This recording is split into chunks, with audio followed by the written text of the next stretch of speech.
Ils sont venus en famille ce matin parce que la foire, c'est l'affaire de tous, des plus jeunes aux plus âgés.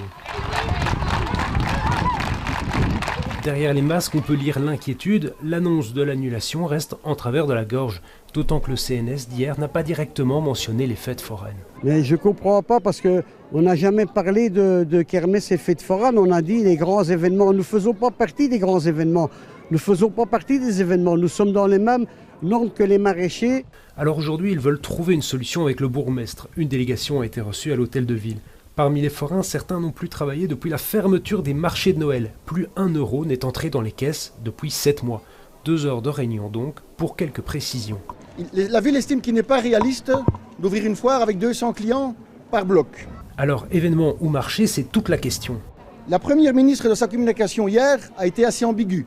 Nous demandons donc à la chancellerie de la première ministre de nous préciser si les marchés et les fêtes foraines sont des événements, oui ou non. Pourtant, pour la ville, la réponse est limpide et les précisions ont d'ailleurs été apportées ensuite par la chancellerie. Le sens des décisions du CNS de hier est absolument clair, le sens de l'évolution du Covid est absolument clair. Et c'est pour ça que nous avons été très honnêtes et très directs avec les forains en leur expliquant que la foire du Midi ne pourrait pas se tenir cet été sur le boulevard du Midi. Reste que sur le boulevard du Midi, les attractions sont déjà montées et ça aussi, ça a un coût.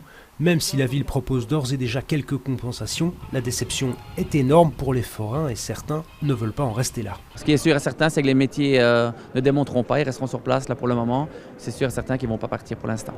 L'enjeu maintenant, c'est de se relever, ou plutôt de rester debout en croisant les doigts pour que la foire de Liège soit maintenue en octobre.